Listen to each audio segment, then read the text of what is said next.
లవ్లో కూడా స్టేజెస్ ఉంటాయని తెలుసా మీకు? ఎగ్జాంపుల్, అమ్మాయి కానీ అబ్బాయి కానీ, అబ్బాయే అనుకోండి కాలేజ్లోనో ఇంటి దగ్గర ఒక అమ్మాయిని లవ్ చేశాడు. ఫస్ట్ స్టేజ్ ఏంటంటే డైలీ ఆ అమ్మాయి వెనక పడడం, అబ్బా తనే నా దేవత, తను లేకపోతే నేను లేను, నా జీవితం తనకే అంకితం అనేలాగా ఆ అమ్మాయి వెనక తిరుగుతూ తనకి కూడా వీడి మీద ఏదో ఒక ఇంప్రెషన్ వచ్చేలాగా చేసుకుంటాడు. అది పాజిటివ్ కానీ నెగటివ్ కానీ. అలా 1 month 2 months తిరిగి తిరిగి 1 day సడన్ గా ఆ అమ్మాయి వెనక తిరగడమే ఆపేస్తాడు. అప్పుడు అమ్మాయి ఏమనుకుంటుంది, ఏంటి తను డైలీ నా వెనకే వచ్చేవాడు ఈ మధ్య రావట్లేదు అని ఫీల్ అయిపోయి హర్ట్ అయిపోయి ఆ అబ్బాయి కనిపిస్తే అడిగేస్తుంది. అప్పుడు అతనేం చెప్తాడు, ఇదే మంచి టైం అనుకొని ప్రపోజ్ చేసేస్తాడు. ఈమె కూడా యాక్సెప్ట్ చేసేస్తుంది. ఇంతటితో ఫస్ట్ స్టేజ్ అయిపోయిందనమాట. ఇప్పుడు సెకండ్ స్టేజ్ ఎలా ఉంటుందో చెప్తాను. ఇద్దరు మనసులు ఇచ్చుకున్నారు కదా, అలానే నెంబర్స్ కూడా ఇచ్చుకుంటారనమాట. ఇంకా డైలీ కాల్స్, మెసేజెస్.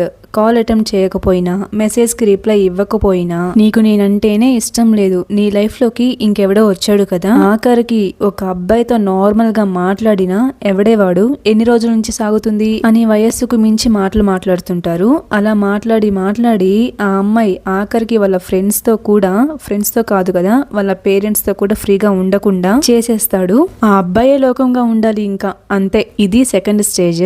ఇప్పుడు థర్డ్ స్టేజ్ ఎలా ఉంటుందో చెప్తాను. ఇంకా పర్సనల్ థింగ్స్ కి యూజ్ చేయాలని ట్రై చేస్తాడన్నమాట.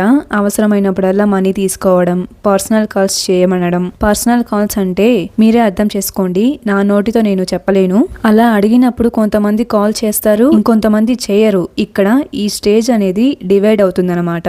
కానీ ఎండింగ్ మాత్రం సేమ్ ఉంటుంది. స్టేజ్ 3.1 పర్సనల్ కాల్ చేయకపోతే ఎలా ఉంటుందో చెప్తాను.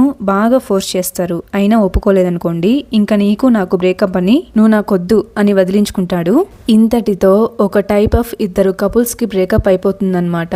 ఇప్పుడు స్టేజ్ 3.2 అడిగిన వెంటనే అమ్మాయి ఒప్పుకొని పర్సనల్ కాల్ చేస్తే ఏమవుతుంది అనేది నెక్స్ట్ పార్ట్ లో చెప్తాను. ఈ రోజే వస్తుంది ఆ పార్ట్ కూడా. Stay tuned.